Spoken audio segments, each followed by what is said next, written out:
Welcome back, everyone. Well, we're at the end of another election cycle. Winners, losers, hard-fought campaigns. And I can think of nobody better, and you probably can't either, to talk to you about just doing kind of a look back on the election cycle than with Mike Lenz, host of Beyond the Headlines. Hello, Michael. Hello, Jesse. Good to be here. Good. Thank you for coming in. You bet. Let's go conventional wisdom first. We had a player involved in Saratoga politics this year we haven't seen before, the Saratoga PAC. Yeah, I mean, in my opinion, the election is one thing to talk about, and we could talk about the various races, but I think the bigger story was this PAC. I mean, each of the candidates that we had in, that we interviewed, we talked about the PAC, we knew they were a presence, and they made their presence felt. And I read one article saying that the biggest loser of the elections was the PAC. I'm not sure if I agree with that, but I know that the fact that most people consider PACs, they think of the national level. The fact that now here in Saratoga Springs we have a PAC at the local level. I remember back when I ran for office for the first time, I had one letter that was signed by the then mayor, and I mailed it out to people. That was literally the extent of my mailing that I did, and pretty much everybody that ran back then. Now, every year the bar gets raised higher and higher in terms of what you need to do to get elected. And now when you bring the PAC into the picture, one of the thought I had was that this is the first time we've seen a PAC in Saratoga Springs. The question, I guess, in the coming years is it going to be the last? Are we going to see more PACs that are going to form now that it's happened, now that you've crossed over that line and a PAC has been formed? But some interesting things related to those elections with the involvement of the PAC for sure. Well, you know what? My observation on this was that the PAC, and you and I know a lot of the board members there, the friends of ours, they're really good people, well-intentioned people.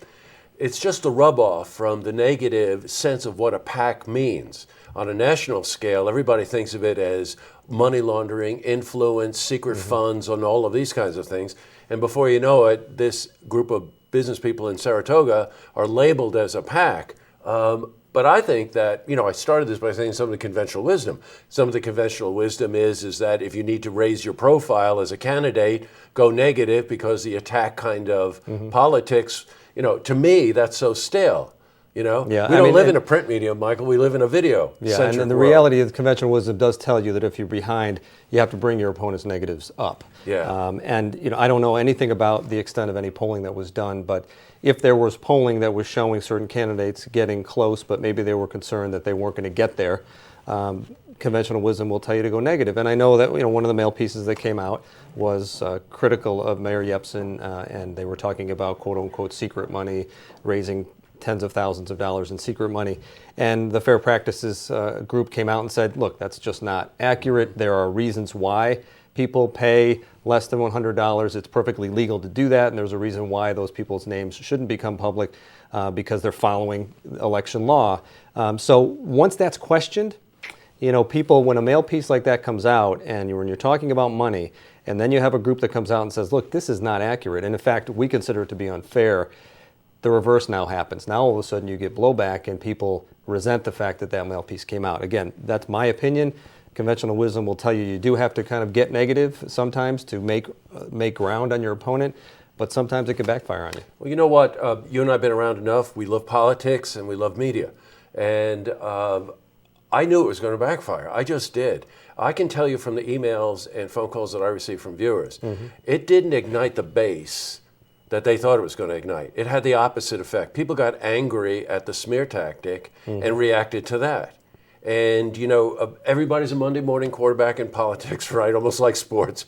But there are some factual things here that I think that, with the experience that you've had and I've had, we did observe certain things about this and maybe some lessons learned, right? Well, and everybody who runs, and I've been on the winning side and I've been on the losing side, so I know everybody that runs, anytime you're attacked critically by somebody, you don't like it and you think as a candidate that it's not fair.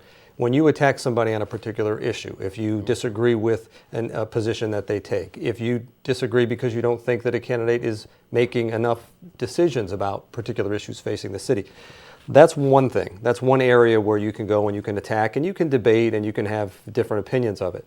But when you start getting into finances, when you start criticizing a candidate about their finances and you're wrong or you're proven to be handling this in an unethical or an unfair way, that will backfire on you. And I think in this case it did.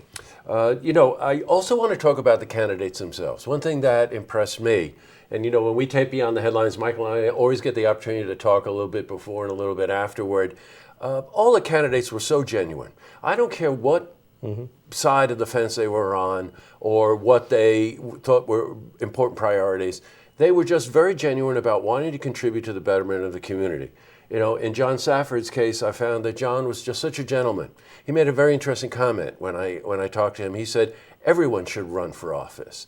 And I was just very taken with that because of his genuine feeling about, you learn a lot. You learn a lot about your community. But, of all the candidates that we interviewed, I had the same exact feeling after every interview. Well, and you learn a lot about yourself, too, when you run for office. And knowing, again, having been in that position and I've said this many times, and I actually say it to anybody that's on, any of the candidates that come on Beyond the Headlines, I will tell them, I have the utmost respect for anybody that's willing to step up and put their hat in the ring to run for political office.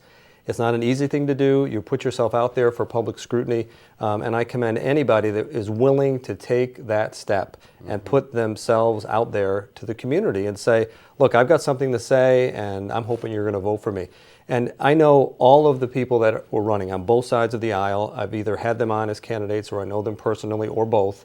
All of them are good people. All of them are running because they were concerned about the future of Saratoga Springs. So at the end of the day, that's a real positive takeaway from this election is we had good people running for office. One of the issues that I think happens in political campaigns is that when you're running as a candidate against an incumbent that already beat you, it's a very difficult thing to do. Commissioner Scirocco had Bill McTighe running against him. Right. Bill had already run and lost to Commissioner Scirocco. Ken Ivins had already run and lost to Commissioner Madigan, and you had Rick Worth, who had already run and had already been defeated by Commissioner Matthiessen. So, and all of those candidates came back to run again. I'm not criticizing them coming back. Everybody has the right to run. But it's a very difficult hill to climb when you've already faced that candidate and lost. Sometimes you do win, but a lot of times you lose. Well, and the takeaway from all of it in closing is really when you do win, and I interviewed Mayor Yepsen just the other day, you win, it's a vote of confidence. And you really feel that, okay, let's get in the trenches again. I've been endorsed by the community, and let's make things happen, which I think is the essence of the good nature of political. Yeah, I mean, the beauty right? of politics, and especially in Saratoga Springs, is every 2 years we get to do it all over again. The voters get to decide. And as members of the city council, their bosses are the electorate. And every 2 years they've got to go for their review. And it makes it fun for you and I. We get to have them on our shows and we get to interview them. At the end of the day, it's good for the community because you have this debate, we disagree, we argue, and we vote, and then we move on. And that's the beauty of politics. Yeah, Michael, it's always great to talk to you. Thanks for taking the time today to come in. I know you did it last minute, Absolutely. But I really wanted to get your observations. Good to be here. Good. To see this interview again, you can head to our website, looktvonline.com.